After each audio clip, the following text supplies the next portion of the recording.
में आपका हार्दिक स्वागत है। आज हम गाजीपुर और हमारे बीच में है तेज तर्रार युवा नेता, किसान नेता जगतार सिंह बाजवा जी।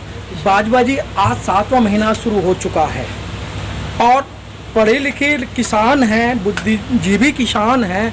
एक आम आदमी आता है और इस तरीके से गाली देकर चला जाता है। वहाँ प्रशासन मुख्य दर्शक बना रहता है, लेकिन शासन प्रशासन कोई एक्शन नहीं लेता। ये तो ट्रेंड चल गया ना इस सरकार का। यहाँ तो इस देश का दुर्भाग्य है कि प्रधानमंत्री जो है वो गाली देने वालों को फॉलो करते हैं ट्विटर पे, सोशल मीडिया पे। तो हमारे में कहावत है गांव में कि जैसे घर के मुखिया होते हैं तो आगे वालों ने वैसे ही काम करना। तो ये तो एक ट्रेंड चल रहा है और समय होता हर चीज़। मुझे लगता है कि जो किसानों का हौसला है, किसानों का, मजदूरों का ये संघर्ष है और जिस उद्देश्य को लेकर के चले हैं, कहीं ना कहीं उससे भटकाने का प्रयास भी हो सकता है। इसलिए हम तो ये कहते हैं कि ये आंदोलन, आखिर इस आंदोलन की आवश्यकता क्यों पड़ी, ये आंदोलन की शुरुआत क्यों हुई कि इस सरकार ने ये एहसास करवा दिया कि हम 1947 से पहले का जो माहौल है उसमें जी रहे हैं। तो वो जो तानाशाही रवैया सरकार का है इस समय, उसी के कारण तो ये आंदोलन उपजा है और ये चुनौतियां हैं, उनका हम सामना कर रहे हैं। ये सरकार के नुमाइंदे, सरकार के भारतीय जनता पार्टी के विशेषकर कार्यकर्ता वो अब सामने भी गालियां दे रहे हैं और अपने आईटी सेल के माध्यम से भी तरह तरह से लोगों को हतोत्साहित करने का प्रयास करते हैं। और वास्तविक बात है,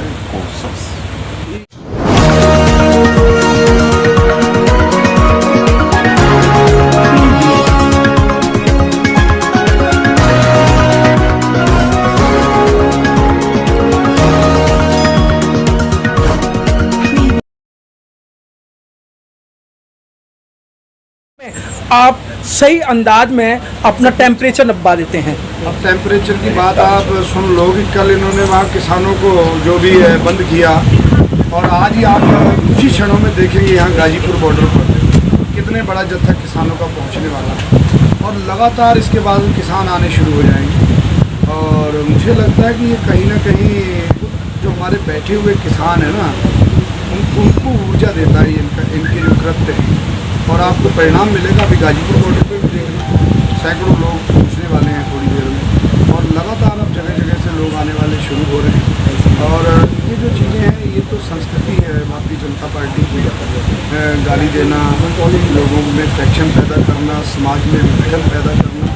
तो देखो, भारतीय जनता पार्टी के पास है तो कुछ नहीं। वो लोगों के पास क्या लेकर के जाएगी? ये देश की आज़ादी में हमने ये कुर्बानियाँ दी हैं, साहब हमें वोट दो। क्या है उसके पास? कुछ ना होकर के वो किस तरीके से दो धड़े बने, झगड़ा हो। जब दो धड़े बने तो एक हमारे साथ होगा, स्वाभाविक बात है। इस नीति पर भारतीय जनता पार्टी चलती है, बांटो और राज करो। तभी हम कहते हैं कि अंग्रेजों के वंशजों की सरकार है, न कि भारत की जनता की सरकार है। सर, 12वें दौर की जो वार्ता हुई थी, जब से अभी तक सरकार ने कोई पहल नहीं की और मुझे लगता है कि आप लोगों ने भी कोई ऐसी पहल नहीं की हम सरकार से बातचीत करें।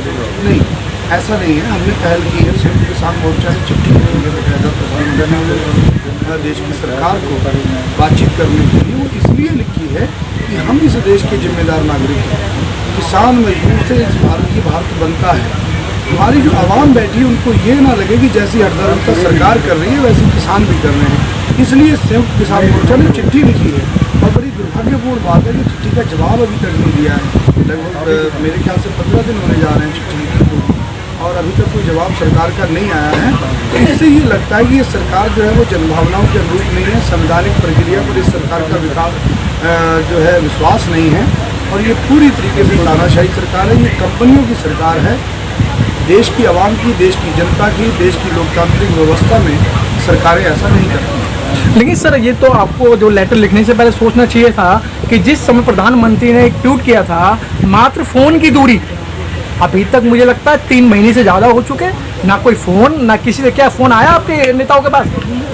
इसीलिए चिट्ठी लिखी है कि आपने कहा था कि एक कॉल की दूरी पर है, लेकिन आज तक ना तो आपने फ़ोन किया, ना हमें कोई नंबर दिया फ़ोन कर जिस पर हम बात करते हैं। तो ये दोनों ही बातें हैं ना सरकार की। और विशेषकर भारतीय जनता पार्टी के जो प्रधानमंत्री हैं इस समय, उन्होंने प्रधानमंत्री पद की गरिमा को भी बड़ी ठेस पहुँचाई। परिवार के अभिभावक हो, जब आप अपने बच्चों के लिए कोई चीज़ लाते हो या कपड़े पहनाते हो पहले उनकी पसंद पूछते हो या उनको पहना करके फिर संतुष्ट करते हो कि कोई बात नहीं, ऊंचा है इसे खींच के नीचा कर लो, बाजू छोटी है कोई बात नहीं, थोड़ी देर खींच के अब बाजू टेढ़ी कर लेना, बराबर आ जाएगी। बताइए ना, ये जिम्मेदार अभिभावक कौन होता है? लेकिन सर जो 70 साल से जो आप लोग मांग रहे थे, सरकार वही तो दे रही है ना सर। अब किसने मांगा था 70 साल? किसानों ने मांगा कि ये यहाँ पे हम स्वामीनाथन मांग रहे थे, स्वामीनाथन की रिपोर्ट के अनुसार दाम मांग रहे थे, हम कहाँ दिया वो बताओ ना। 70 साल में किसने कहा था ये कानून लेकर के आइए? किसने कहा था मंडियां बंद कर दीजिए? कौन सी किसान यूनियन ने कहा था? किस किसान संगठन ने कहा था? इवन मैं कहता हूँ भारतीय जनता पार्टी का संगठन है, किसान संगठन, वही अपने मिनट्स दिखा दें कि उसने भी अगर संस्कृति की हो। किसने मांगा? गुलामी मांगेगा कोई क्या? अरे हमारे पूर्वजों ने कैसे कैसे करके देश को आज़ाद करवाया, हजारों करोड़ों कुर्बानियाँ हुई हैं, क्या हम अब गुलामी मांगने जाएंगे क्या?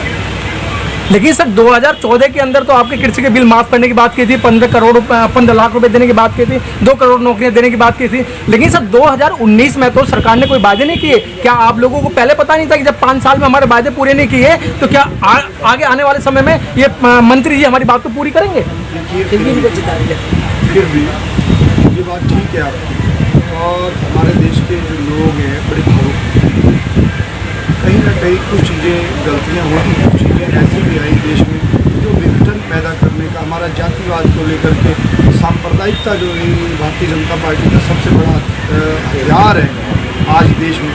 अब उसको लोग धीरे धीरे समझें और उसका परिणाम आपको अभी जो राज्यों के चुनाव हुए उनमें भी मिला होगा, और यूपी में जो पंचायत चुनाव हुए हैं उनमें ये रिजल्ट सामने आया है कि अब लोगों को समझने लग गया आ गया है कि हम हिंदू मुस्लिम करके अपने बच्चों का भविष्य नहीं बना सकते। हमारे बच्चों का, हमारी आने वाली पीढ़ियों का भविष्य एकजुटता से बनेगा, जो भारत की पहचान रही है हिंदू मुस्लिम सिख ईसाई।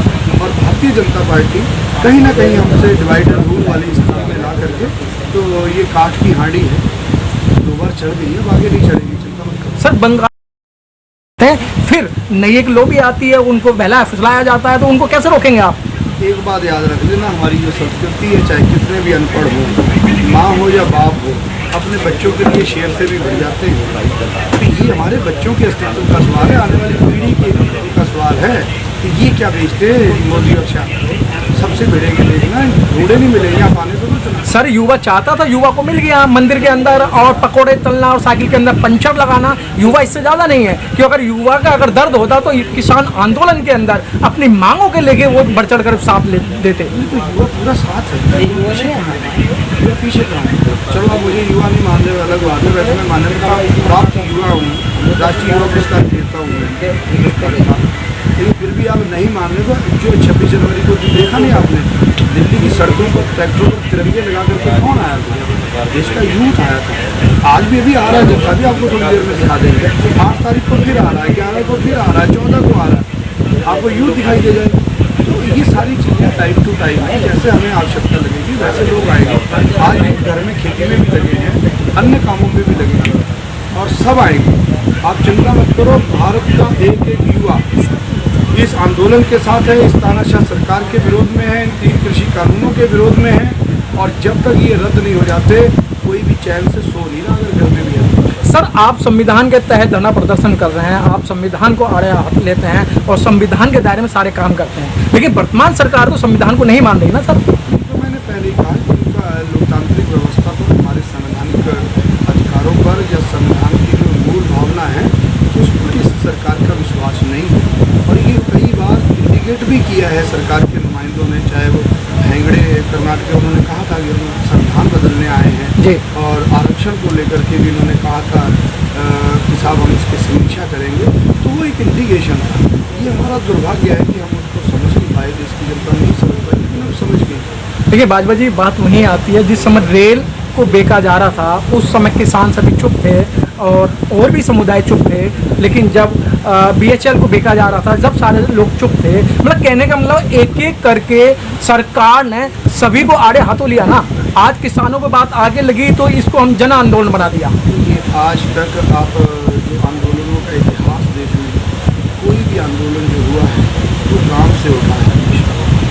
जब प्रेशर ऊपर से चलता चलता गाँव में पहुँचता है तो सबसे ज़्यादा संवेदनशील वो लोग होते हैं मिट्टी से जुड़े हुए लोग। तो जब ये यहाँ तक आया तो आपके सामने सड़कों पर आ गए सारे मजदूर किसान, बाल बच्चों को लेकर के आ गए। तो ये उसी का प्रमाण है कि जो पहले हुआ था इन्होंने स्टेप वाइज किया। लोगों को जब बैंकों में कहा कि साहब खाते खुलवाओ और नोट बंद कर दिए। Press the bell icon on the YouTube app and never miss another update.